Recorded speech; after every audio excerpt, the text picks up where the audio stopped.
If you've ever tried deleting social media before and failed, this video is for you. But before we get into it, I just want to take a moment to talk about the amount of love and support I've been getting in the last few videos. I'm really appreciative of everyone that's been watching, liking, and supporting. It means a lot. This video is going to be an extension of my video on deleting social media for a year. If you haven't watched that one yet, I'd recommend you go watch that first. It should be somewhere up here. Also, I'm trying to hit 100 subscribers by April. We're nearly there. Let's see if we can do that. And of course, make sure to like, comment, all that good stuff. More great videos on the way. All right, let's get into it. Before we even talk about withdrawal or discipline or habits, I need to say something clearly. Deleting the app doesn't work. Removing it from your home screen doesn't work. Trying to control your time on it usually doesn't work. From my experience, it just keeps you stuck. You feel like you're trying, but you're not actually creating distance. And if you don't create distance, you will re-download it. 3 days, a week, maybe 2, but you will. I failed at deleting social media for 2 years. I would delete the app, feel productive, re-download it, binge for hours, delete it again, and repeat. And I was stuck in this weird middle ground where I wasn't getting worse, but I definitely wasn't getting better. I'm making this video to save you years of that. Because what finally worked for me wasn't willpower, it was something most people don't even know about. Most platforms like Instagram, TikTok, X, Snapchat, they have something called a grace period. When you delete your account, it doesn't disappear instantly. It sits there for around 30 days. You can still recover it during that time. I didn't even know this existed, and when I found out, everything changed. Because here's the key. It feels permanent. It feels serious.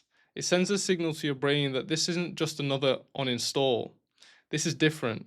You're actually following through this time. And that psychological distance is everything. If you don't create that irreversible distance, you'll stay in that half in, half out state for years. When I hit delete on Instagram, it didn't feel like just deleting an app. It felt like deleting a part of me. I'm not exaggerating, it felt like cutting off my own arm. I had thoughts like, what if I disappear socially? What if I lose friends? What if I miss something important? What if this is a mistake? And the emotion was strong, not logical, emotional. If you feel that, you're not crazy, you're conditioned.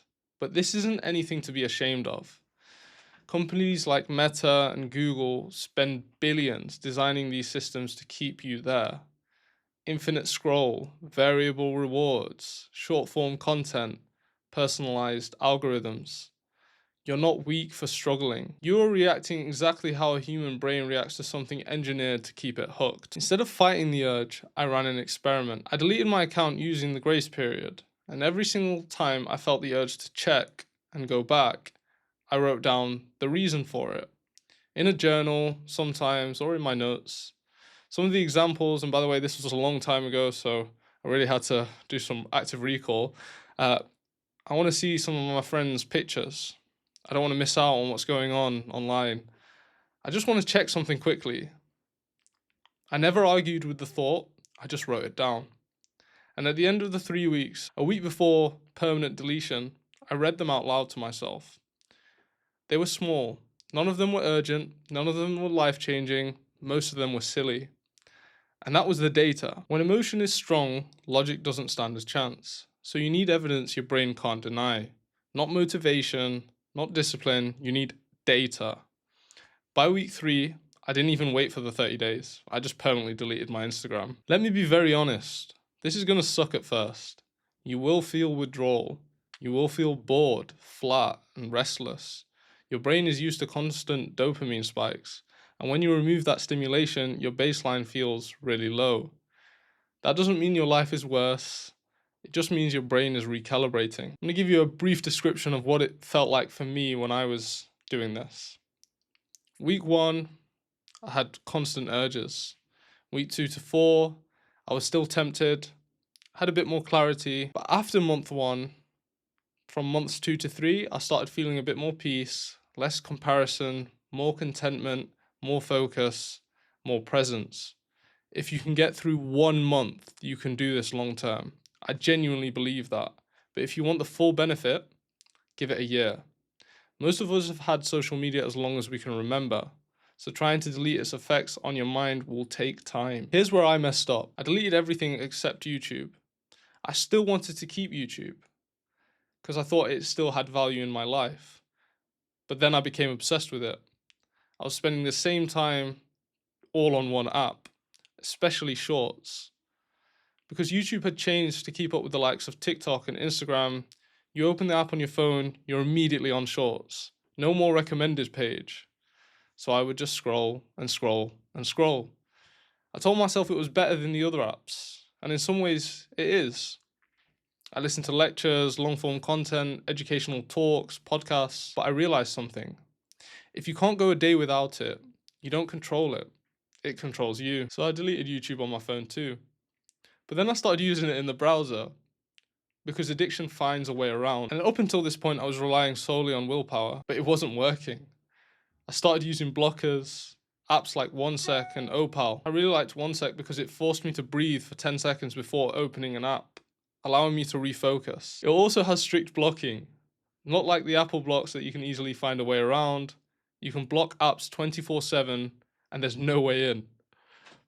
I blocked YouTube completely on my phone. It's still blocked now, both app and browser. It doesn't even matter if I have the app downloaded. There's no way I can get on it. Because here's the truth. You're just one person. These platforms are billion-dollar machines. Don't try to beat these systems all by yourself. You're not Superman. Now, you can't just remove a habit. This is where most people fail. You have to replace it. If you quit junk food but don't learn how to cook, you're going to relapse. If you quit social media but don't replace it with something meaningful, you'll do the same thing. When I first quit, I had months of just existing. No direction. Then I started to replace it with things I actually wanted to be good at. Reading books, cooking, going to the gym, walking, calling my friends and speaking to them and having long conversations. You don't need to become a completely different person or transform your entire life. You just need to take the energy and time you were pouring into social media and put it into something healthier. Let me ask you something. What's the worst that can happen? Maybe you had 300 followers, 500 followers, 1,000 followers, a page you spent a few years building, people who liked your posts, a little bit of validation, a small identity attached to it. Okay, let's say somehow your life gets worse. You feel more isolated, you miss it, you regret it. Then what? You can just re-download it. You can just start again, make a new account, rebuild. That's it. That's the catastrophe here. There is no irreversible life collapse. The fear is emotional. There's no logic behind it. And here's the important part. These companies can't convince your brain that 1 plus 1 equals 3. They can't override logic directly. So what do? They bypass it.